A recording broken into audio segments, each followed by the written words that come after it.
दोस्तों, जैसे कि अभी हमने इंडिया और पाकिस्तान के सभी वॉर्स के बारे में डिस्कशन की। तो सबसे पहली जो हमने लड़ाई जिसके बारे में हमने एक एपिसोड भी बनाया था कि 1947 में, जो कि इमीडिएटली भारत और पाकिस्तान के विभाजन के बाद हुई।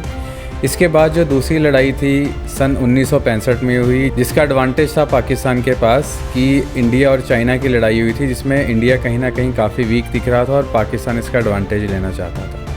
इसके बाद जो तीसरी लड़ाई हुई सन 1971 में हुई। ये भी लड़ाई काफ़ी भीषण लड़ाई थी और काफ़ी लंबे टाइम के लिए चली, और इसमें काफ़ी मैं कहूँगा एक हिस्टोरिकल जो हैपनिंग हुई वो ये थी कि इसमें बांग्लादेश बना पाकिस्तान से निकल के। दोस्तों, अब इसके बाद शांतिमयी माहौल दिखाई दे रहा था। इंडिया धीरे धीरे शांति की ओर बढ़ रहा था और कहीं ना कहीं पाकिस्तान से भी कुछ ऐसे इंडिकेशन आ रहे थे कि अब शायद दोनों देशों में शांति होना चालू हो जाएगी। बट शायद ये शांति उस आने वाले तूफ़ान का संकेत थी, जो कि कहीं ना कहीं बहुत बड़ा बनने वाला था। दोस्तों, छोटी मोटी नोक झोंक कहूँगा या फिर जो बॉर्डर फायरिंग होती है, तो इंडिया और पाकिस्तान में जो बॉर्डर फाइटिंग होती है तो काफ़ी लंबे समय से वो तो चल ही रही थी। बट इस समय की जो काफ़ी बड़ी डेवलपमेंट हुई वो ये थी कि सन 1999 में, जबकि कारगिल और कश्मीर के जो हायर पीक्स हैं, जबकि इंडियन आर्मी वहाँ से पीछे हटना शुरू हो जाती है, बिकॉज़ वहाँ पे स्नोफॉल इतनी भारी होती है कि सरवाइव करना लगभग नामुमकिन हो जाता है। सेम यही कंडीशन थी 1999 के दिनों में। सर्दियों के महीने थे, इंडियन आर्मी पीछे हटना शुरू हो गई थी अपने कुछ एक पीक से।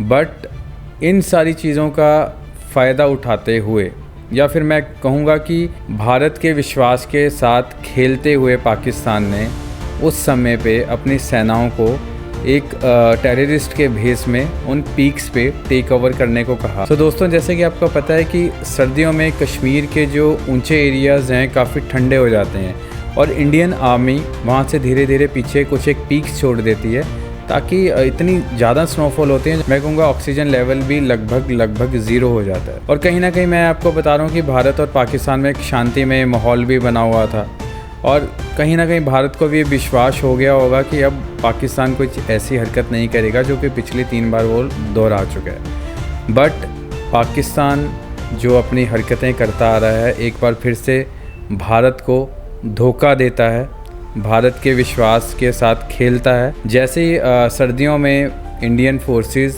अपनी जगह छोड़ के ऊंचे इलाकों से नीचे की तरफ आती है, तो पाकिस्तान अपनी फ़ौजों को कश्मीरी रेंजर्स के भेष में उन ऊंची जगहों पे टेक ओवर करने को कहता है और उन पीक्स पे टेक ओवर कर लेती है। दोस्तों, कैप्टन सौरभ कालिया जब अपनी रेगुलर पेट्रोलिंग पे जा रहे होते हैं तो उन हाई पीक्स पे उन्हें कुछ एक चेहरे नज़र आते हैं, जिसे वो कहीं ना कहीं नज़रअंदाज करते हैं या फिर कहीं ना कहीं ये सोचते हैं कि मामूली घुसपैठ होगी पाकिस्तान की ओर से, जो कि रेगुलर मतलब एक नॉर्मल एक्सरसाइज होती है कि कुछ एक घुसपैठ वहाँ से होती रही है। सौरभ कालिया ये इन्फॉर्मेशन वापस अपने आर्मी कैंप्स को देते हैं, जिसके बाद आर्मी थोड़ा सा इस पर एक्शन लेती है और थोड़ा सा इसमें और एनालिसिस देखती है करके, और उन्हें पता लगता है कि ये एक मामूली घुसपैठ नहीं है, ये एक पूरा स्कैंडल है। पूरी तरह से इसको टेक ओवर कर लिया गया है उन हाई पीक्स को पाकिस्तानी रेंजर्स के द्वारा। दोस्तों, इन सारी चीज़ों का संज्ञान लेते हुए इंडियन आर्मी ऑपरेशन विजय बनाती है। ऑपरेशन विजय के अंतर्गत उसमें सारी पीक्स को आइडेंटिफाई किया जाता है कि जहाँ जहाँ पाकिस्तानी रेंजर्स द्वारा उसको टेक ओवर कर लिया गया है, या सीधी भाषा में ये कहूँगा कि पाकिस्तानी ऑफिसर्स ने उसे टेक ओवर कर लिया था।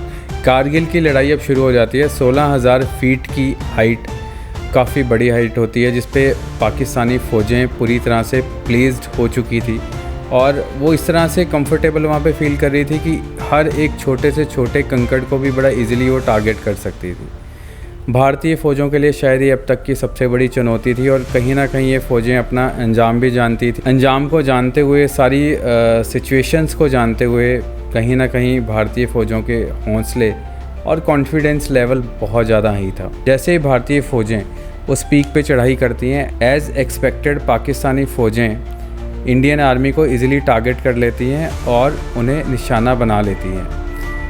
इतनी हाइट पे बैठ के किसी भी आदमी को टारगेट बनाना कोई मुश्किल टास्क नहीं था। बट अगेन, जब ये लड़ाई होती है, भारतीय फ़ौजें कहीं ना कहीं अपनी हिम्मत नहीं छोड़ती, बट भारतीय सेनाएं किसी ना किसी तरह से उस पीक पे विजय पाने में कामयाब हो जाती है। दोस्तों, इस पूरी लड़ाई का भी एक अहम हिस्सा आना बाकी था।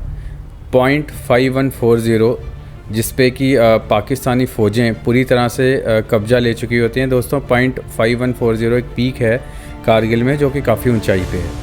यहाँ पे पाकिस्तानी फ़ौजों का पूरी तरह से कंट्रोल हो चुका था। पाकिस्तानी फ़ौजें पूरी तरह से इस पे टेक ओवर ले चुकी थी। अब यहाँ पे एंट्री होती है हमारे कारगिल वॉर के असली हीरो की, कैप्टन विक्रम बत्रा की। कैप्टन विक्रम बत्रा इस पीक पे अपनी पूरी आर्मी फोर्सेस के साथ हमला करते हैं और पूरी पीक को, मैं कहूँगा, पाकिस्तानी फ़ौजों को अपनी हिम्मत से हराते हुए पूरी तरह से परास्त कर देते हैं और इस पूरी पीक पे टेक ओवर ले लेते हैं। यानी कि इस पीक पे भी भारत का दबदबा, भारत का कब्ज़ा हो जाता है। और दोस्तों, इसी दौरान वो एक रेडियो को इंटरव्यू देते हैं जिसमें उनसे एक रेडियो जॉकी क्वेश्चन पूछता है, जिसके आंसर में वो एक स्लोगन बोलते हैं, ये दिल मांगे मोर। और दोस्तों, आप मानिए, ये दिल मांगे मोर एक तरह से एक नेशनल एंथम बन जाता है। हर युवा के ज़ुबान पे, हर बच्चे के ज़ुबान पे ये एंथम चढ़ जाता है और कैप्टन विक्रम बत्रा रातों रात स्टार बन जाते हैं कारगिल वॉर के। पर दोस्तों, इसी बीच एक दुखद घटना भी घटती है। .4875 जो कि एक अलग से पीक थी और काफ़ी हाइट पे थी, इस पे भी पाकिस्तानी फ़ौजों का पूरी तरह से कब्ज़ा था, पूरी तरह से दबदबा था। और आप मानिए कि इन सारी चीज़ों के बावजूद कैप्टन विक्रम बत्रा एक बार फिर से तैयार होते हैं, एक बार फिर से पाकिस्तानी फ़ौजों पे हमला बोलने के लिए अपनी पूरी आर्मी फोर्सेस के साथ कूच कर देते हैं पाकिस्तानी फ़ौजों पर। तो जैसे ही दोस्तों ये हमला होता है, बड़ी अनफॉर्चुनेटली एक घटना घटती है। कैप्टन विक्रम बत्रा के कॉलीग को, जिनको कि एक कवर अप की ज़रूरत होती है, वो घायल हो जाते हैं और वहाँ से निकलना उनके लिए मुश्किल हो जाता है। कैप्टन विक्रम बत्रा बिना अपनी जान की परवाह किए बिना अपने कॉलीग को कवर अप करने के लिए जाते हैं और वहाँ पे उन्हें वीर गति मिलती है। वहाँ पे वो शहीदी को प्राप्त होते हैं। जाते जाते भी वो 5 पाकिस्तानी सैनिकों को मौत के घाट उतार के जाते हैं। दोस्तों, इसी बीच हम लेफ्टिनेंट मनोज कुमार पांडे का बलिदान भी नहीं भूल सकते। मनोज कुमार पांडे भी इसी लड़ाई के दौरान वीर गति को प्राप्त होते हैं। वो भी बड़ी हिम्मत से लड़ाई लड़ते हैं, पाकिस्तानी फ़ौजों को अच्छा सबक सिखाते हैं। बट एट द एंड इस लड़ाई को लड़ते लड़ते उन्हें भी अपने प्राणों की आहुति देनी पड़ती है। वो भी वीर गति को प्राप्त होते हैं। दोस्तों, इसके बाद भारतीय एयरफोर्स भी इसमें इन्वॉल्व हो जाती है और वो सारे के सारे पाकिस्तानी ठिकानों को आइडेंटिफाई करते हुए और उनके सारे ठिकानों को बुरी तरह से उड़ा देते हैं। और फिर से एक बार भारतीय सेनाओं का, भारत का कब्ज़ा इन सारी पीक्स पे हो जाता है। पाकिस्तान के चुंगल से पूरे कश्मीर को आज़ाद करवा लिया जाता है। दोस्तों, अब यूएसए के साथ साथ कई बड़े देशों का दबाव पाकिस्तान पे बढ़ना शुरू हो जाता है।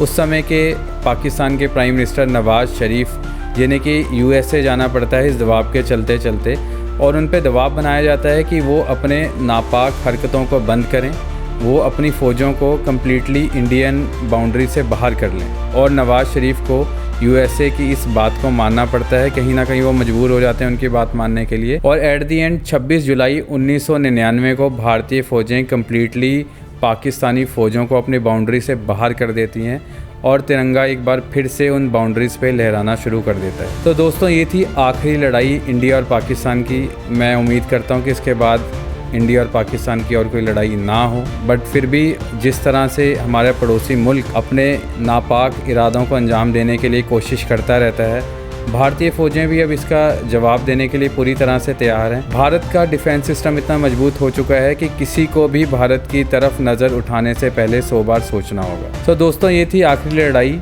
इंडिया और पाकिस्तान की। आशा करता हूँ ये लड़ाई फिर से कभी ना हो। आपके पास और कोई जानकारी हो तो प्लीज़ अब ये जानकारी अपने कमेंट बॉक्स में शेयर ज़रूर कीजिएगा और लाइक ज़रूर कीजिएगा। Thank you so much.